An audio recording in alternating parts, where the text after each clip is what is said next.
সময়ের প্রস্থ আছে, এটা কি আপনারা জানেন? আমরা যখনই বলি অপচয়কারী শয়তানের ভাই, মোস্ট অফ দ্য মানুষের মাথায় আসে লাইট অপচয় করব না, পানি অপচয় করব না। আপনি আপনার জীবন অপচয় করতেছেন। ফেসবুক ইউজ করা এই শব্দটাই ভুল। আমরা তো আর ফেসবুক ইউজ করি না, ফেসবুক আমাদেরকে ইউজ করে। কোটি কোটি টাকা দিয়ে নির্মিত তাদের প্রোডাক্ট ফ্রিতে ইউজ করতে দিচ্ছে। আপনি গুগল ফ্রিতে ইউজ করতেছেন, ফেসবুক ফ্রিতে ইউজ করতেছেন, ও আপনার কাছে কিছুই বেচতেছে না। ও আসলে কি বেচে? আমরা সময়ের দৈর্ঘ্যর সাথে পরিচিত।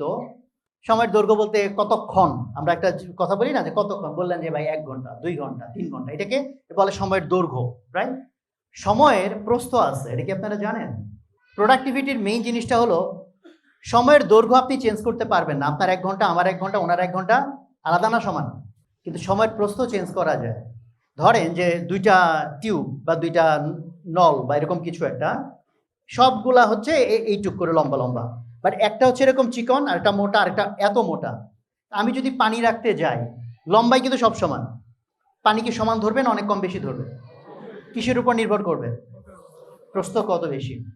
ফলে লাইফে যদি আপনি সময়ের বরকত পাইতে চান, যেহেতু সময়ের দৈর্ঘ্য চেঞ্জ করা যায় না, দৈর্ঘ্য কি চেঞ্জ করা যাবে? 24 ঘন্টাকে কেউ 28 ঘন্টা বানাইতে পারবে? পারবে না।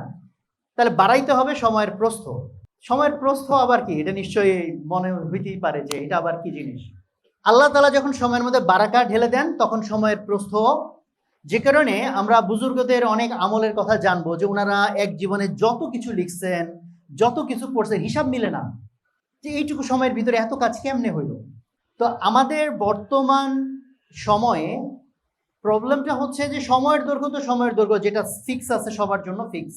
প্রবলেম হচ্ছে সময়ের প্রস্থ যেটা আমার বাড়ানোর কথা, সেটা ক্রমাগত আমরা সংকুচিত করে ফেলছি। প্রস্থটা বাড়ানোর দরকার ছিল, আমরা বাড়াইতে পারতেছি না।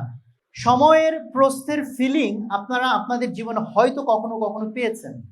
যেমন ফজরের পরে কিছুক্ষণ আপনি কাজ করেছেন, ধরেন 1 ঘন্টায় খুব মনোযোগ দিয়ে। আবার বিকেলবেলা যখন ব্রেইন অলরেডি কেওটিক হয়ে আছে, তখনও আপনি 1 ঘন্টা কাজ করেছেন। কাজের পরিমাণ অনেক কম বেশি, এরকম কোন অভিজ্ঞতা কি জীবনে আছে আপনাদের?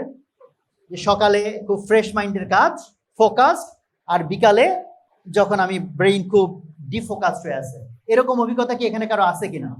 আছে? তার মানে এইটাই তার সময় কিন্তু লেংথ চেঞ্জ হয় নাই। সো সময়ের প্রস্থ প্র্যাকটিক্যালি কিভাবে বাড়ায়? সময়ের প্রস্থ বাড়ানোর জন্য আমি যেহেতু আলেম না, কোরআন হাদিস দিয়ে অত সুন্দর ব্যাখ্যা করতে পারবো না, বাট সিম্পলি এইটুকু তো কোরআন হাদিস থেকে জেনেছি যে আল্লাহ তাআলা ভোরের যে টাইমটা, এই টাইমের ভিতরে কি বারাকা রাখছেন, এরকম আছে না? তো এই যে বারাকা আছে, এই বারাকার ভিতরের এলিমেন্ট কি? ভোরের বেলা কিসের বারাকা, কেন বারাকা হয়? তো এটা আল্লাহ ভালো জানেন। বা আমরা বাহ্যিকভাবে যে ফ্যাক্টরসগুলো আমরা আধুনিক সায়েন্স দিয়ে বোঝার চেষ্টা করি, সেটার ভিতরে একটা হচ্ছে অ্যাবসলিউটলি গায়েবের জ্ঞান, যে আমরা বুঝবোই না আল্লাহ এটা কিভাবে বারাকা দেন, বোঝের বাইরে, আমাদের বোধগম্যতার বাইরে। বাট বোধগম্যতার মধ্যে যে জিনিসটা আছে, সেইটার একটাকে বলে হচ্ছে ফ্লো স্টেট। ফ্লো স্টেট মানে হলো আপনি একটা কাজ করতে করতে যদি গভীর মনোযোগের সাথে করতে থাকেন, যেমন তেলাওয়াতের ক্ষেত্রে, বিশেষ করে যারা হাফেজ তারা হয়তো বুঝবেন না, কারণ তারা তো অলরেডি ম্যাক্সিমাম স্পিডে তেলাওয়াত করতে পারেন। বাট যারা আমরা হাফেজ না বা অত ফাস্ট তেলাওয়াত করতে পারি না, আমি তাদেরকে এক্সপেরিমেন্ট করার জন্য বলবো। আপনি তেলাওয়াত করা শুরু করেন, 15 মিনিট, 20 মিনিট, আধা ঘন্টা ডিস্ট্রাকশন ছাড়া, মোবাইল দূরে রাখেন, তেলাওয়াত করতে থাকেন। দেখেন তো আপনার স্পিড কি বাড়ে কিনা। টানা কিছুক্ষণ আপনি তেলাওয়াত করতে থাকবেন, দেখবেন স্পিড বাড়তে থাকে, মানে মারাত্মক বাড়তে থাকে। ইভেন আপনি যদি কাউন্ট করেন, বেস্ট কাউন্ট যদি করেন, যে আপনি ধরেন আয়াত বা পেজ কাউন্ট করলেন, ঘড়িতে মাঝে মাঝে লাগলে সময় দেখলেন, এভরি হাফ অ্যান আওয়ার পর দেখেন আপনি কত পাতা করে পড়লেন, দেখেন আপনার স্পিড হিউজ বাড়তে থাকবে। এটা তাদের জন্য না যারা অলরেডি হাই স্পিডে পড়তে পারে, বলতেছি যে তাদের জন্য, যাতে বোঝা যায়, মানে স্পিডের ডিফারেন্স বোঝা যায়। এটা কেন হয়? এইটা সাইন্টিফিক্যালি এটাকে বলে ফ্লো স্টেট। ফ্লো স্টেটের একটা বড় ধরনের বিজ্ঞান আছে, যে বিজ্ঞানের মেইন জিনিসটা হচ্ছে কোনো একটা মানুষ যদি সার্টেন টাইম মনোযোগ ধরে রেখে লম্বা সময় ধরে একটা কাজ করতে থাকে, তাহলে এটা অনেকটা হচ্ছে এই যে আপনার শ্যালো মেশিন চালানো বা এই ধরনের ফ্লাইহুইল ঘোরানো টাইপের জিনিস যদি দেখে থাকেন, যে শুরুতে আপনি অনেক এফোর্ট দিচ্ছেন, বাট চাকাটা ঘুরতেছে আস্তে আস্তে। বা রিক্সা চালানো মনে করেন, শুরুতে অনেক জোরে পেডেল দিচ্ছেন, রিক্সা খুব একটা গতি পায় নাই। তারপর কি হয়? আপনি যদি পেডেলটা দিতেই থাকেন, এফোর্টটা আস্তে আস্তে কি হয় ভাই? স্পিডটা বাড়তে থাকে, বাড়তে বাড়তে কি হয়, এমন একটা স্পিডে চলে যায় যে তখন আর পেডালও এনাফ দেওয়া লাগে না, বাট গাড়িটা অনেক স্পিডে রান করে। এইটাকে ফ্লো স্টেট বলে। ফ্লো স্টেট হচ্ছে এমন একটা অবস্থা যে অবস্থায় ব্রেইন অটো ফাংশনে এত স্পিডে কাজ করে যে স্পিডটা ইনিশিয়ালি সম্ভব না। এই স্পিডটা আসতে একটু সময় লাগে, যাই রিক্সা চালানোর মতো বা ইঞ্জিন স্টার্ট দেওয়ার মতো। বাট এটার জন্য শর্ত এটাই যে সার্টেন টাইম আপনাকে মনোযোগ ধরে এটা কন্টিনিউ করতে হবে, ব্রেক দিলে হবে না। ধরেন 2 মিনিট কাজ করলেন, একটু নোটিফিকেশন দেখলেন, আবার এটা একটু দেখলেন, ওটা একটু শুনলেন, এরকম যদি আপনি টাস্ক সুইচ করেন, সুইচ করলে আপনার মানে এই স্পিডটা আনা সম্ভব না। এই স্পিডটা আপনি যত আনতে পারবেন তত হচ্ছে টাইমের প্রশস্ততা বাড়তে থাকে, সেম টাইমের ভিতরে আপনি আরো অনেক বেশি কাজ, এবং ব্রেইন প্যারালাল প্রসেসিং শুরু করে দেয় ইভেন। যেমন দেখেন, আমি যদি কোরআন তেলাওয়াত দেই, মানে এক্সাম্পল দেই, আমি এটা ফলো করে দেখছি। ধরেন আমি যখন যে কোনো একজন যখন একটা পেজের দিকে তাকাচ্ছে, যে কোনো একটা ওয়ার্ডের দিকে তাকাচ্ছে, অ্যাকচুয়ালি আমরা যখন তাকাই তখন আমাদের চোখ কিন্তু পুরো পেজ থেকেই কিন্তু আলো আসে, রাইট? বাট আমরা যে ওয়ার্ডটাতে ফোকাস করতেছি তখন ওই ওয়ার্ডটাতে আমরা মনোযোগ দিয়ে ওয়ার্ডটাকে আমরা বুঝতে পারি। তার সাথে আবার জের আছে, জবর আছে, পেশ আছে, তাসদিদ আছে, ইত্যাদি ইত্যাদি আমাদের ব্রেন ক্যালকুলেট করতে থাকে। বাট আপনি যত এটার হচ্ছে ফোকাসটা ধরে ধরে সময়টা দিতে থাকবেন দিতে থাকবেন দিতে থাকবেন, তত হয় কি, এই যে চোখের কাছে সব দিক থেকে আলো আসতেছে, ও এতক্ষণ অল্প একটু অংশ প্রসেস করতে পারতো, বাট এখন সে আরো অনেক বেশি জিনিস একসাথে প্রসেস করতে শুরু করতে পারে। মানে আপনি এই ওয়ার্ডটা পড়তেছেন, পরের ওয়ার্ড পড়ার আগেই আপনার ব্রেন ওখান থেকে ইনফরমেশন নিয়ে ওই ওয়ার্ডের মানে উচ্চারণ অথবা অর্থ অনেকটুকু আপনার ব্রেনকে অলরেডি সে ফিট করে দেয়। সো মেকানিজম বুঝি আর না বুঝি, বাট ফ্যাক্ট হচ্ছে যে টানা কাজ করতে হবে এবং হচ্ছে ফোকাস নষ্ট না করে। এইটা যদি হয় তাহলে আপনি এত অল্প সময়ে এত বেশি কাজ করতে পারবেন, যেটা অ্যাকচুয়ালি নর্মালি যদি আপনি বারবার সুইচ করেন এটা জীবনেও সম্ভব না। যেমন এটার একটা সহজ এক্সাম্পল, এখন যেহেতু সময় নাই, বোর্ড থাকলে হয়তো আমি এখনই আপনাদের এক্সপেরিমেন্ট করে দেখাইতাম, বাট আপনারা নিজে বাসায় গিয়ে একটু এক্সপেরিমেন্ট করে নিজে একটু চেক করবেন যে বারবার যদি আমরা টাস্ক সুইচ করি, ডিফোকাসড হই, তাহলে অ্যাকচুয়ালি প্রোডাক্টিভিটি কিভাবে ফল করে। যেমন আপনাকে আমি সিম্পল কয়েকটা যোগ অঙ্ক দিলাম, ধরেন দিলাম 10 যোগ 30, 17 যোগ 29, এরকম কয়েকটা যোগ অঙ্ক। আবার পাশে কয়েকটা বিয়োগ অঙ্ক দিলাম, এত মাইনাস এত, এত মাইনাস এত, এত মাইনাস এত, এত মাইনাস এত, এরকম ধরেন 10টা যোগ অঙ্ক দিছি, 10টা বিয়োগ অঙ্ক দিছি, বা 20টা যোগ অঙ্ক, 20টা বিয়োগ অঙ্ক। তো আপনাকে বললাম আপনি এই টানা 20টা যোগ অঙ্ক টানা করেন, আপনি একটার পর একটা একটার পর একটা সবগুলো অঙ্ক করলেন। আবার বললাম টানা 20টা বিয়োগ অঙ্ক এটা করেন, করে 2টার সময় যোগ করেন, 2টার সময় ধরেন 2টা যোগ করে পাওয়া গেল ধরেন কথার কথা 5 মিনিট। এখন আমি এই কাজটাই অন্যভাবে করতে বলবো। এই যে 20টা যোগ বিয়োগ অঙ্ক দিছিলাম, এই কয়টাই, সে অঙ্ক চেঞ্জ করতেছি না, এই কয়টাই, কিন্তু এবার আমি সাজাই দিছি এভাবে, এখান থেকে একটা যোগ অঙ্ক, তারপর দিব একটা বিয়োগ, আবার একটা যোগ, আবার একটা বিয়োগ, আবার একটা যোগ, আবার একটা বিয়োগ। তাহলে আলটিমেটলি অঙ্ক যেগুলো ছিল ওগুলোই। পার্থক্য কি, প্রথমবার হচ্ছে টানা যোগগুলো একসাথে করছি, তারপরে টানা বিয়োগগুলো, আর এবার কি করছি, একটা যোগ একটা বিয়োগ একটা যোগ এক। যেহেতু অঙ্কগুলো সেম, তাহলে থিওরিটিক্যালি সেম টাইম লাগার কথা। আপনাদের কাছে কি মনে হয়, সেম টাইম লাগবে না কম বেশি লাগবে? এবং অনেক বেশি, বেশ বেশি লাগে। আপনারা এটা এক্সপেরিমেন্ট নিজেরা করে দেখেন, কেন সেম অঙ্ক কেন সময় বেশি লাগতেছে। ব্রেইনকে বারবার কি করতে হচ্ছে, সুইচ করতে হচ্ছে। এভরি টাইম ব্রেন যখন সুইচ করে, নতুন ফাংশনে যায়, ব্রেন ওই যে রিক্সা স্টার্ট করার মতো, একটা স্টার্ট করতে গেলে একটা যে বেশি এনার্জি যায়, এনার্জি বেশি যায়, বাট স্পিড থাকে কি কম। সো আমরা যত সুইচ করব তত আমাদের সেম কাজ করতে টাইম লাগবে অনেক বেশি, বা উল্টা বললে যত আমি ব্রেনকে ফোকাস রাখবো এবং ডিস্ট্রাক্টেড হব না, তত আমার কম সময়ে অনেক বেশি কাজ হবে। এটা হলো সিম্পল কথা। ফলে আপনি পড়তেছেন কিছু একটা, কিছুক্ষণ পরে আবার ইউটিউবে ঢুকলেন, একটু ভিডিও দেখলেন, আবার এটা নোটিফিকেশন চেক করলেন। এই যদি হয় আপনার লাইফস্টাইল, তাহলে প্রোডাক্টিভ হওয়ার স্বপ্ন বাদ দিতে হবে।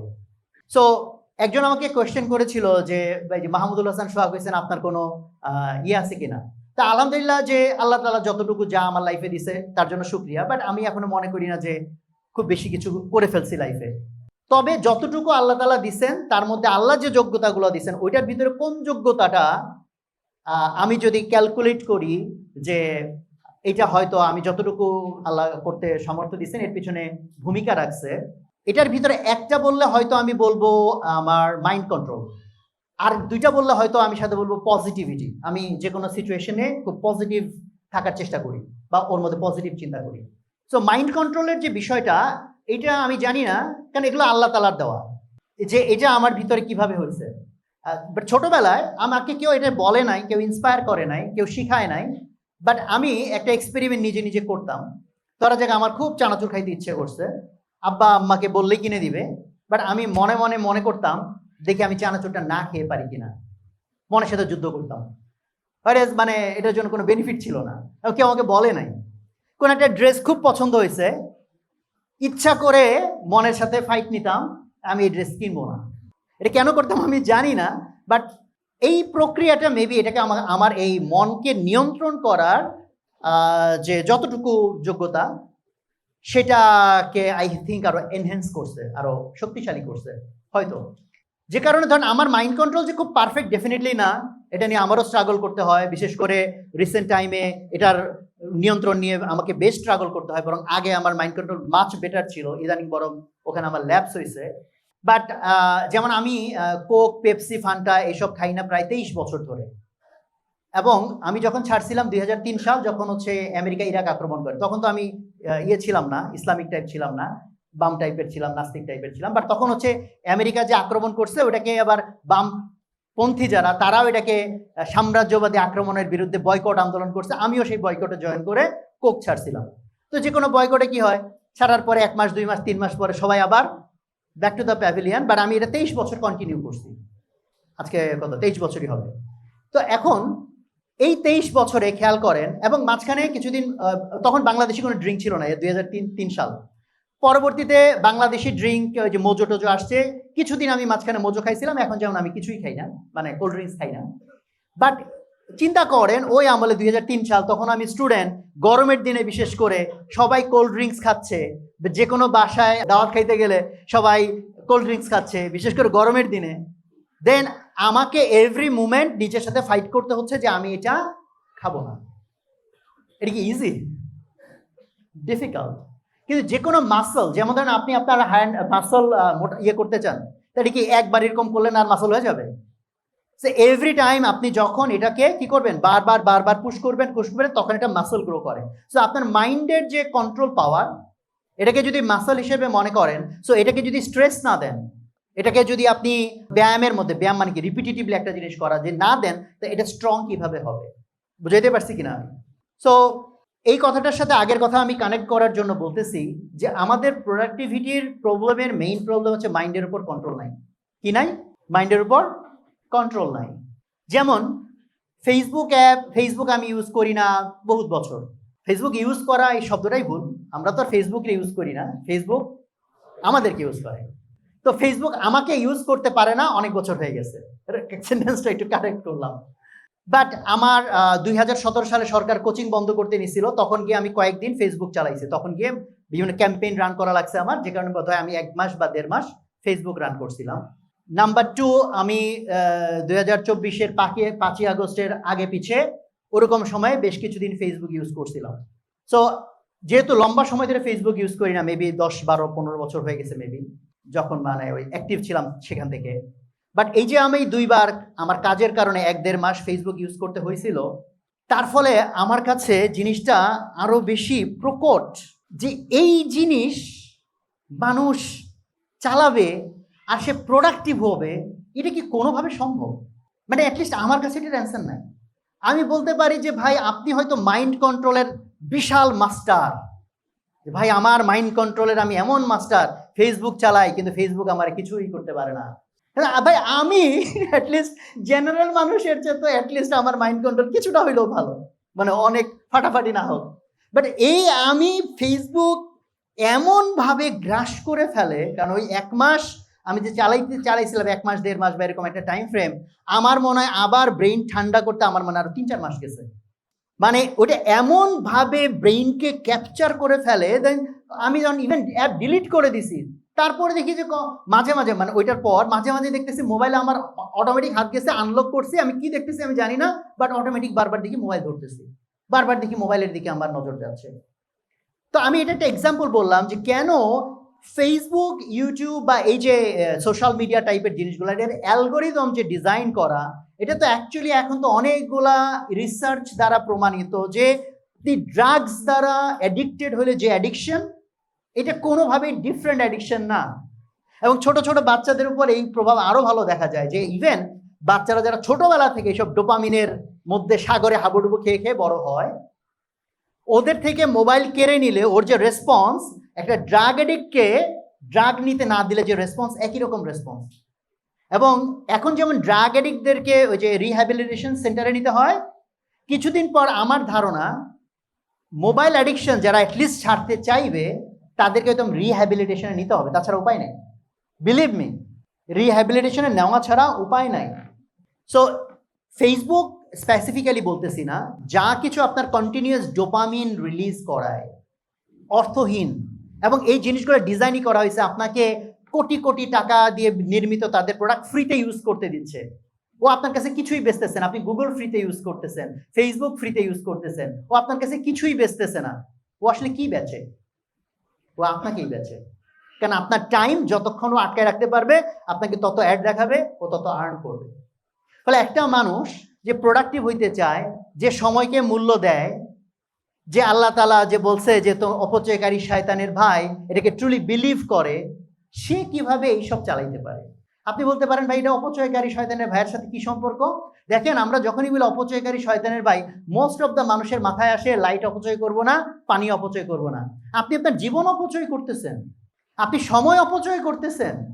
সময় অপচয় বেশি ডেঞ্জারাস নাকি লাইটের অপচয় বেশি dangerous? What do you think? আল্লাহ সময়ের কসম করছেন, তাই না? সময়কে নিয়ে কোরআনের মধ্যে অনেক রকম কথাবার্তা।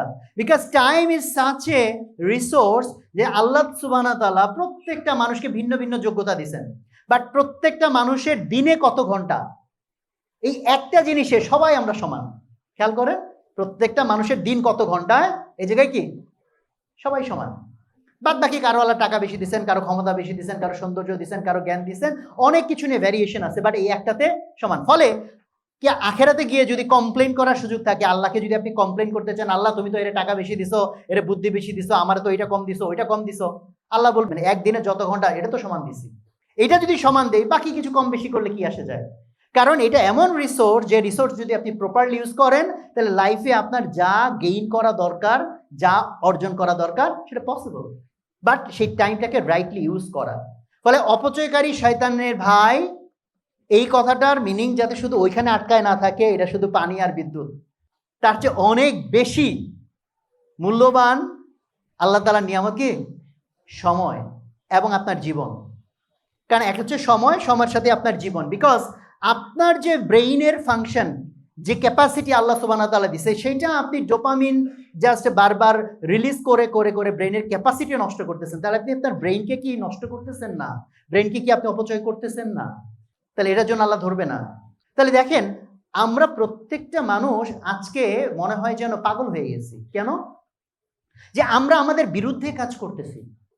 জিজ্ঞেস করা হয় এখানে কে আছেন ভাই নিজের উন্নতি চান না? এরকম তো কারো পাওয়া যায়, হ্যাঁ ভাই সবাই বলবে হ্যাঁ আমার উন্নতি চাই। হয়তো এক একজন উন্নতির সংজ্ঞা আলাদাভাবে বলবেন, বাট সবাই তো নিজের ডেভেলপমেন্ট চাই। তাহলে যা কিছু করলে আমার ডেভেলপমেন্ট হবে, তাহলে ন্যাচারালি মনে হবে তাহলে ভাই সেটা করাই তো আমাদের কাজ হওয়ার কথা। তাহলে এখন আমি আপনাকে যদি জিজ্ঞেস করি, আপনি যে এইরকম ফেসবুক চালাচ্ছেন, কি সব ফুটবল হাবিজাবি দেখতেছেন, ক্রিকেট দেখতেছেন, বা তো এগুলো আপনাকে প্রোডাক্টিভ বানাবে? তো আপনি আপনার লাইফের বিরুদ্ধে যাচ্ছেন। আপনি বলতেছেন যে আমি এই করতে চাই, এই হইতে চাই। যেমন এখানে অনেকে বলছেন ফ্যামিলিকে সময় কেমনে দিব। ফ্যামিলিকে সময় দিতে আপনার তো সময়ের অভাব হওয়ার কথা না। কেন, আপনি যেখানেই অফিস করেন না কেন, 8 ঘন্টা 10 ঘন্টা 12 ঘন্টায় নাই কাজ করে, যে ভাই 12 ঘন্টা কাজ করলে আরো কত ঘন্টা থাকে? আরো 12 ঘন্টা, হিউজ টাইম। এবং বাড়িতে গিয়েও, যেমন ধরেন বাড়িতে গিয়েও কি হয়, যে বাড়িতে গিয়েও আপনি মোবাইল চালাবেন, টিভি দেখবেন, আবিজাবি করবেন, ইত্যাদি ইত্যাদি করবেন, বউয়ের সাথেও আবার হয়তো 10 মিনিট কথাবার্তা বলবেন। এটাতে তো কাজ হবে না। যেমন করোনার আগ পর্যন্ত, করোনার পরে একটু ডিফারেন্ট হয়েছে। আমি তো বিয়ে করছি হলো 2015-তে, করোনা হিট করছে 2020, তো 5 বছর। এই করোনার আগ পর্যন্ত আমার বাসায় ওয়াইফাই লাইন ছিল না। যে বাসায় কোনো কারণে নেট ইউজ করতে হইতো, এই মোবাইল নেট ইউজ করতাম, আর টেলিভিশন তো নাই। ফ্যামিলিতে মানে সব জায়গায় জিনিসটা টাইমের সাথে আপনি যোগ করতেছেন। টাইম তো একটা ফ্যাক্টর, তার চেয়ে ইম্পর্টেন্ট ফ্যাক্টর হচ্ছে ফোকাস। টাইম তো length wise same, but focus হচ্ছে এটার কি বাড়াবে, প্রস্থ বাড়াবে। আপনার ফোকাসটা হচ্ছে প্রস্থ বাড়ায়। তাহলে দেখেন আমি ফ্যামিলি লাইফে টাইমের প্রস্থ কেমনে বাড়াইতাম। ধরা যাক যে আপনি বাসায় 3 ঘন্টা দেন আপনার ফ্যামিলিকে, আর আমি দেই আধা ঘন্টা। তাহলে থিওরিটিক্যালি জিনিসটা কি হওয়ার কথা, আপনার ওয়াইফ আমার চেয়ে আপনার উপর 6 গুণ খুশি থাকার কথা, কারণ আধা ঘন্টার 6 গুণ হচ্ছে 3 ঘন্টা। বাট আপনি 3 ঘন্টা কেমনে খরচ করেন বাসায়, 1 ঘন্টা টিভি দেখেন বা পেপার পড়েন, 1 ঘন্টা ফেসবুক চালান, 1 ঘন্টা বউরে দেন। আর আমি ওই প্রথম 5 বছর তো সবচেয়ে ইম্পর্টেন্ট, তখনই তো ফাউন্ডেশনটা তৈরি হয়, ট্রাস্টটা তৈরি হয়। সেই 5 বছরে আমার কি ছিল, আমি যদি বাসায় আধা ঘন্টাও দেই, আধা ঘন্টার মধ্যে কোনো সেগ্রিগেশন নেই, বাসায় গিয়েই মোবাইল ডিটাচ করে ফেলতাম, এক্সট্রিম কোনো জরুরি বিষয় ছাড়া ফোন ধরতাম না। তো আধা ঘন্টা যদি থাকতাম, তো আধা ঘন্টা আমার ওয়াইফের সাথে, ওয়াইফকে দিতাম। তাহলে এখন চিন্তা করেন, আপনার ওয়াইফের মাথায় কাজ করবে যে তার জীবনের মধ্যে ফেসবুক, তার জীবনের মধ্যে পত্রিকা, টেলিভিশন, তার মধ্যে আমার একটু সময় দিছে। আর আমি সময় দিচ্ছি, আপনি আপনার ওয়াইফকে দিচ্ছেন 1 ঘন্টা, আর আমি দিচ্ছি কত ঘন্টা, আধা ঘন্টা। বাট আমার ওয়াইফের মাথায় কাজ কি করবে, যে যতক্ষণ মানে আমি তার সামনে বা সে আমার সামনে, ততক্ষণ আমার জগতে সে ছাড়া কিছু নাই। It is about focus. অনেক সময় মনে করি যে আমরা আমাদের ফ্যামিলি আমাদের কাছে অনেক টাইম চায়, হ্যাঁ অনেক ক্ষেত্রে ট্রু, বাট টাইমের চেয়ে ইম্পর্টেন্ট তারা চায় ফোকাস অ্যান্ড কেয়ার। বোঝা গেছে আমার কথা? তো প্রত্যেকটা জায়গায় ইন্টার কানেক্টেড। মানে আপনার লাইফের যে এই যে ক্রাইসিসগুলা, বাসায় আমরা করতে পারতেছি না, ব্যালেন্স করতে পারতেছি না, তারপর নতুন কিছু শিখতে চাচ্ছি, শেখার জন্য টাইম বের করতে পারতেছি না, আরো বেশি প্রোডাক্টিভ হইতে চাচ্ছি, এগুলো কিন্তু ডিফারেন্ট কোনো প্রবলেম না। এই সবগুলা ইন্টারকানেক্টেড প্রবলেম, সবগুলা ইন্টারকানেক্টেড প্রবলেম। যে ইন্টারকানেক্টেড প্রবলেমগুলার কোর জিনিসই হচ্ছে, আপনি যদি আপনার ব্রেইনকে ডিফোকাস করার সোর্সকে কাট না করেন, তাহলে প্রোডাক্টিভ হওয়া আশা ছেড়ে দিতে হবে। ইটস লাইক একটা পুকুরের ভিতরে ময়লা এসে পড়তেছে পাইপ দিয়ে, আর আপনি এদিক থেকে ময়লা সেচে সেচে পুকুরটাকে পরিষ্কার করার চেষ্টা করতেছেন। ধরেন ফোকাস বাড়ানোর আমি কিছু আপনাদের প্র্যাকটিস শিখাইলাম, ব্রিদিং প্র্যাকটিস শিখাইলাম, দেয়ার আর সাম প্র্যাকটিস যেগুলো দিয়ে ফোকাস বাড়ানো যায়, কিন্তু এগুলা খুব একটা কাজ করবে না। এই যে প্র্যাকটিসগুলো, এই প্র্যাকটিসগুলো অনেকটা হচ্ছে কি, পুকুরের ময়লা আপনি সেচে সেচে ফালাচ্ছেন। বাট এই সেচে সেচে ফালায়ে আপনি পুকুরকে পরিষ্কার কি আদৌ করতে পারবেন যদি পাইপ দিয়ে ময়লা ঢুকতেই থাকে? সো ময়লা যদি ঢুকতেই থাকে, তাহলে আপনার প্রাইমারি কাজ কি হওয়া লাগবে, ওইটাকে আটকানো, রাইট? তাহলে আপনার মাইন্ডকে ডিস্টর্ট কি করতেছে, যত রকম ইনফরমেশন আপনার মাইন্ডকে ডিস্টর্ট করতেছে, হাজার রকম ইনফরমেশন, সোশ্যাল মিডিয়া, এইটা সেইটা, এইটা যতক্ষণ আপনি কাট না করবেন, ব্রেইনকে তো আপনি অ্যাকচুয়ালি যে ক্ল্যারিটিতে আনা দরকার, এটা তো সম্ভব না। সো এটা যখন আপনি করবেন, তখন অ্যাকচুয়ালি বারাকাটা স্টার্ট হবে।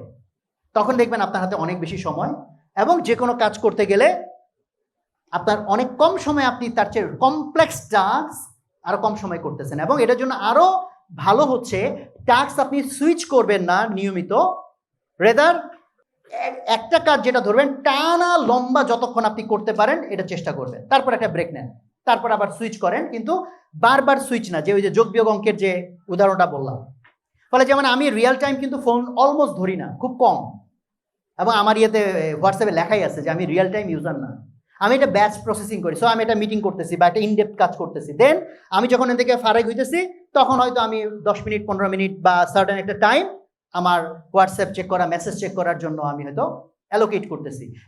এবং আমার মোবাইল কিন্তু অলওয়েজ ডো নট ডিস্টার্ব মোডে থাকে, অলওয়েজ। তার মানে আমার মোবাইলে কিন্তু কোনো দিন আপনি মেসেজ পাঠায় কোনো টুংটাং আওয়াজ শুনবেন না। আমার সাথে যদি আপনি সারাদিন চলেন, আমার মোবাইল হাতে গোনা 2-4 বার হয়তো আপনি বাঁচতে দেখবেন, আমার মোবাইল ইন জেনারেল বাঁচে না। সো আমি আমার মোবাইলের দাস না, আর আমার যখন দরকার তখন আমি মোবাইল ইউজ করি। আর রিসেন্টলি আরও সহজ করছে, ক্লড দিয়ে আমার হোয়াটসঅ্যাপকে কানেক্ট করছি, অ্যান্ড ক্লডকে আমি জিজ্ঞেস করি হোয়াটসঅ্যাপে কী কী মেসেজ অ্যান্সার করা লাগবে আর কী কী সামারি, ও আমার একবারে সামারি এনে দেয়। ফলে আগে আমার যত টাইম চাইতো মেসেজ চেক করতে, ওটা আমি সিগনিফিকেন্টলি আরও কমায় আনছি। সো আপনাকে তো সময়কে এইভাবে ভ্যালুয়েবলভাবে দেখতে হবে যে আল্লাহ এত বড় একটা নিয়ামত দিচ্ছে, আর আমি এই নিয়ামতকে কদর করা তো দূরের কথা, মানে এটা অপচয়ের পর্যায়ে নিয়ে চলে গেছি। তো এইটা আমাদের ফান্ডামেন্টাল ক্রাইসিসের জায়গা। আর যদি বলেন পাইপ বন্ধ, সো আমার প্রথম কথা হচ্ছে পাইপটাকে বন্ধ করতে হবে, ময়লা যেটা আসতেছে। আর যদি হ্যাঁ পাইপ বন্ধ করছে, এরপর আর কিছু প্র্যাকটিস করার আছে কিনা, একটা প্র্যাকটিস শেখায় যেটা ব্রেইনের ফোকাসটাকে বৃদ্ধি করে। এটা অ্যাকচুয়ালি সায়েন্স সহ ব্যাখ্যা করলে হয়তো ভালো হইতো, বাট টাইম যেহেতু কম। Breathing practice, there are certain প্যাটার্নের ব্রিদিং আছে, যে ব্রিদিং দিয়ে ব্রেইনকে অনেক দ্রুত ফোকাস করে ফেলা যায়। এই ব্রিদিংয়ের সিস্টেমটা হচ্ছে, এবং মোস্ট অফ দ্য পিপল আমাদের ব্রিদিং সম্পর্কে কোনো আইডিয়া নাই, মানে ব্রিদিং মানে যে নিঃশ্বাস নেওয়া। এই ব্রিদিংয়ের প্যাটার্নটা হচ্ছে রিদমিক ব্রিদিং এবং smooth and rhythmic breathing. Rhythmic breathing মানে আপনি যতক্ষণ ধরে নিঃশ্বাস নেবেন আর ছাড়বেন পরের বারও একই প্যাটার্নে। যেমন ধরেন আমি কথার কথা 4 সেকেন্ড ধরে দম নিলাম, দম কিন্তু অলওয়েজ নেবেন নাক দিয়ে। মুখ দিয়ে দম নেওয়াটা কিন্তু অনেক আনহেলদি। অনেকের প্রবলেম আছে, ঘুমাইতে গেলে মুখ খুলে টুলে থাকে, এটা কিন্তু খুবই খুবই খুবই খুবই আনহেলদি। এরকম প্রবলেম থাকলে লাগলে টেপ দিয়ে মুখ আটকায় ঘুমাবেন, লিটারেলি। যাই হোক, তো দম যখন আমরা নিব কি দিয়ে নিব? নাক দিয়ে নিব। আর ছাড়ার সময় আপনি নাক দিয়েও ছাড়তে পারেন, মুখ দিয়েও ছাড়তে পারেন। বাট এখানে মেইন ট্রিকটা হচ্ছে কি হতে হবে? রিদমিক মানে একটা ভিডিও আছে, ডেমনস্ট্রেট করতে পারলে ভালো হতো, মানে একদম যন্ত্রপাতি লাগায় দেখানো যায়। জাস্ট 1-2 মিনিট আপনি যদি রিদমিক ব্রিদিং করেন, ব্রেইন কিভাবে স্টেবিলাইজড হয়ে যায়, নতুন ফাংশনে চলে আসে। তো এটার জন্য প্রসেসটা হচ্ছে, আপনি ধরেন 4 সেকেন্ড দম নিলেন, কথার কথা 4 সেকেন্ড বা 5 সেকেন্ড ছাড়লেন, তাহলে পরের বারও কি করবেন? 4 সেকেন্ড নেবেন, 5 সেকেন্ড ছাড়বেন। সো আপনি এটা জিকির করতে করতে করেন, হাঁটতে হাঁটতে করেন, বসে বসে করেন, যেভাবে করেন, এইটা দিনে যখনই আপনার মনে পড়বে তখনই করেন। এবং এটা যত স্মুথ হলে ভালো। যেমন ধরেন 4 সেকেন্ড দম নিলেন, এরকম না, মানে একদম স্মুথলি নিলেন, স্মুথলি ছাড়লেন। এবং আপনি এটা জাস্ট করে দেখেন, 2-4 দিন 5 দিন করে দেখেন। এটা যদি কোনো একদিন জাস্ট টানা 5 মিনিট 7 মিনিট বা 10 মিনিট করেন, 10 মিনিট পরে আপনি যদি খুব ভালো মতো খেয়াল করেন, দেখবেন আপনার ব্রেইনের ফাংশন চেঞ্জ হচ্ছে, আপনার ফোকাস বাড়তেছে এবং আপনার মেজাজ ঠান্ডা হচ্ছে। এটার সাথে মেজাজের অনেক বড় সম্পর্ক আছে, রিদমিক ব্রিদিং যদি আপনি করেন। আর ব্রিদিং করার সময় এই ব্রিদিংটা করার সময় চেষ্টা করবেন চেস্ট মানে বুক ফুলায়া যত বেশি ভলিউম আপনি টানতে পারেন। সো এর জন্য কিন্তু কুজা হয়ে আপনি এটা পারবেন না। মোস্ট অফ দ্য পিপল সারাদিন এরকম কুজা হয়ে থাকে। কুজা হয়ে থাকা মানে আপনার লাংসের যে ক্যাপাসিটি, যেটুকু অক্সিজেন ঢোকা দরকার আপনি ঢোকাচ্ছেন তার 50%। তা আপনি আনহেলদি থাকবেন, আপনার এনার্জি কম থাকবে, এটাই স্বাভাবিক। কারণ যে অক্সিজেনটা আপনার নেওয়ার মতো আল্লাহ ক্যাপাসিটি দিচ্ছে, আপনি সেটা মানে একটা ফুয়েল ট্যাঙ্কি ফুল ভর্তি না করে হাফ ট্যাঙ্কি ভর্তি দিতেছেন, তো বারবার করে দেখা যাবে যে এটা মানে এফিসিয়েন্টলি ওয়ার্ক করবে না। সো এই জন্য আপনি যদি স্পাইনটাকে সোজা করেন, স্পাইন মানে সোজা করে বসেন, দমটা আপনি নেবেন চেস্ট বা আপার অ্যাবডোমেনকে ফুলায়া, তাহলে আপনি বেশি ভলিউমে নিতে পারবেন বড় দম। দেন হচ্ছে আপনি ছাড়লেন। এবং এটা যদি ধরেন 4 সেকেন্ড 5 সেকেন্ড না করে যদি একটু লম্বা করতে পারেন, লাইক 6 সেকেন্ড 7 সেকেন্ড, তাহলে বেটার। আপনাদের মধ্যে দম টানা নিতে কয় সেকেন্ড ধরে নিতে পারেন? 30 সেকেন্ড ধরে টানা টানতে পারবেন কে আছে? যাক মাশাআল্লাহ, 2-3 জন আছে। 30 সেকেন্ড টানা টানতে হবে, পারবেন? সম্ভব। আপনি কয়েকদিন প্র্যাকটিস করলে এটা ক্যাপাসিটি বাড়ায় দেয়। সো এটা মনে হইতে পারে সিলি, বাট এটা সিলি না। এটা মনে হইতে পারে সিলি না। আল্লাহ সুবহানাহু ওয়া তাআলা এই বডির ভিতরে এত রহস্য দিচ্ছেন, আমাদের কোনো আইডিয়া নেই। যেটা মেইন পয়েন্ট ছিল আমার, আপনি যদি ডিস্ট্রাকশনের কজগুলোকে অফ না করেন, তাহলে অ্যাকচুয়ালি আউটপুট আপনি যেতে পারবেন না। বিকজ আপনার লাইফ তো আপনার কাছে ভ্যালুয়েবল, তাই না? তা আপনার লাইফটা আপনি নিজে নষ্ট করবেন, এটা কিভাবে একটা বুদ্ধিসম্পন্ন বিবেক সম্পন্ন লোকের কাজ হইতে পারে? তা আল্লাহ তাআলা আমাকেও তৌফিক দান করেন, আমিও যে খুব পারফেক্টলি লাইফ লিড করতেছি তা না। আর সাথে একটা প্রশ্ন একটু অ্যাড করতে চাই, যে ঘুমের যে বিষয়টা জিজ্ঞেস করছিল, যে আল্লাহ রাসূল সাল্লাল্লাহু আলাইহি সাল্লাম ঘুমাইছেন মাত্র দেখলে 2.5 ঘন্টা বা 3.5 ঘন্টা, 4 ঘন্টা, 4.5 ঘন্টা এরকম। তো আমাকে দেখে কি খুব টায়ার্ড মনে হইতেছে আপনাদের? আমি গতকাল রাতে ঘুমাইছি, কারণ আমি এখন এই মুহূর্তে 3 দিনের জামাতে আছি। তো লোকজন এই প্রশ্ন করতে করতে ঘুমাইতে রাত পাচ্ছে 1টা, উঠছি 4:15টায়। 4:15টায় ওঠার পরে আর ঘুমাইতে পারি নাই। লাস্টে পরে বেলা 11:30টার দিকে গাড়িতে গিয়ে আধা ঘন্টা ঘুমাইছি। তো আমি এমন না যে নর্মালি এরকম ঘুমাই, বাট মাঝখানে আমি 4.5 ঘন্টা ঘুমাই চলছি টানা কয়েক মাস। এই মুহূর্তে অবশ্য ওই হালতে না, এই মুহূর্তে 6 ঘন্টার মতো ঘুমাচ্ছি। বাট 4.5 আওয়ার্স আমি চলছি। বাট তখন ওই প্রিসাইজলি আর্লি ঘুম এবং কিছু খাবার ঠিক মতো খাওয়া, লাইট মানে বেশি খাবার, মানে যেগুলো কাঁচা, যত বেশি প্রসেস ফুড ওগুলো ছেড়ে দেওয়া, এরকম 2-3টা জিনিস ম্যানেজ করলে ইজিলি 4-4.5 ঘন্টা ঘুম দিয়ে আরামসে লাইফ লিড করা যায়। এবং শুধু ওই আমলে না, এই আমলে প্রচুর লোকজন আছে, প্রোডাক্টিভ লোকজন। জাকির নায়কের কথা বলেন বা যে হিন্দুদের মধ্যে সাদগুরুর কথা বলেন, এরা 2.5 ঘন্টা 3.5 ঘন্টা 4 ঘন্টা দিনের পর দিন চালাইতে পারে। ফলে আপনি যদি সেই এফিসিয়েন্সি অর্জন করেন, এবং এক্ষেত্রে আরেকটা ইম্পর্টেন্ট জিনিস হচ্ছে, আপনার ব্রেইনকে যত আপনি টায়ার্ড করবেন তত বেশি ঘুম লাগবে। যেমন দেখেন, আপনার যখন ডিপ্রেশন যায় লাইফে, তখন কি ঘুম কমে না বাড়ে? হ্যাঁ, হয়তো রাতে ঘুম হয় না, বাট ওভারঅল ঘুম বাড়ে, বেশি ঘুম লাগে ডিপ্রেসড হয়ে গেলে। যত বেশি মেন্টাল আপনি স্ট্রেসের মধ্যে যাবেন, ঘুম বেশি লাগবে। সো আপনি তাহলে সারাটা দিন মেন্টাল কন্ডিশন, কারণ এগুলোর সাথে অনেক কিছু রিলেটেড, মেন্টালি আপনি যত কন্ডিশন করবেন যে আমি যদি স্ট্রেস না নেই, তাহলে আজাইরা আপনি কম্পারিজন করতেছেন মানুষের সাথে, করে করে নিজে ফ্রাস্ট্রেটেড হয়ে যাচ্ছেন। আর অমুকের কি দোষ, তমুকের দোষ, এগুলো ভাবতে ভাবতে ভাবতে ভাবতে ব্রেনকে আপনি মানে কি বলে নেগেটিভিটির মধ্যে দিচ্ছেন, তাহলে আপনার ঘুম বেশি লাগবে, কারণ এগুলো আবার মেরামত হইতে বেশি ঘুম লাগবে। আর যদি সারাদিন ব্রেনটাকে আমি নষ্ট না করি, এটাকে যদি নাইস কন্ডিশনে রাখি, তাহলে আমি অল্প ঘুমেও সুন্দর করতে পারবো। সো ফাইনালি এটা আমি বলতে চাই যে আপনাদের মধ্যে এখানে কারা কারা আছেন যে এখানে চাকরি করেন? চাকরি করা, চাকরি শব্দটা আসলে চাকর থেকে, চাকর হওয়া কি খুব ভালো শোনা যায়? হ্যাঁ, তা আমরা চাকর হইলে একমাত্র আল্লাহ তাআলার চাকর হবো, অন্য কারো তো না। তো এই জন্য চাকরি শব্দটা যেহেতু এটা প্রচলিত আমরা বলি, বাট আমাদের কোম্পানিতে আমরা বলি যে আমরা উদ্যোক্তা চাই, চাকরিজীবী না। উদ্যোক্তা মানে ব্যবসা চালাইতে হবে তা না। উদ্যোক্তা মানে যে একটা প্রবলেম দেখে, প্রবলেম দেখে এটাকে ওনারশিপ নেয় এবং নিজের মনে করে সমাধান করে। তাহলে আপনি নিজের দাম কেন কমাবেন? বুঝেন নাই আমার কথা? আপনি নিজে কেন এটাকে চাকরি হিসেবে নেবেন? নাম্বার ওয়ান, এটা কিন্তু ইবাদত হিসাবে নিতে হবে, রাইট? এবং উদ্যোক্তা অ্যাটিচিউডে, যে এখানে আমি একটা প্রবলেম দেখছি, আমি যেটা একটা কাজ করি যে এটা আমার কোম্পানি মনে করে আমি আমার মতো এফোর্ট দিব, তাইলে আমি উদ্যোক্তা। উদ্যোক্তা হওয়া মানে বিজনেস করতে হয় নেসেসারি না। উদ্যোক্তা মানে উদ্যোগ নিতে হয়, প্রবলেম দেখে ওনারশিপ নিতে হয় এবং সেটার জন্য। তো এই জন্য চাই যে আপনারা চাকরিজীবী না হন, ওই অ্যাটিচিউডটা থাকুক। এবং মুমিনের প্রত্যেকটা মুহূর্ত যেহেতু ইবাদত হইতে হবে, যাতে আমাদের প্রত্যেকের কাজ ইবাদত হয়, প্রত্যেকটা কাজ যাতে ইবাদত হয়, সেভাবে যাতে আমরা আমাদের লাইফ লিড করতে পারি। তো আমি যা কিছু বললাম এর মধ্যে ক্ষতির কিছু থাকলে আল্লাহ তাআলা ক্ষতি থেকে আমাদেরকে হেফাজত করেন, কল্যাণকর কিছু থাকলে ফায়দা হাসিল করতে তৌফিক দান করেন। আসসালামু আলাইকুম ওয়া রাহমাতুল্লাহ।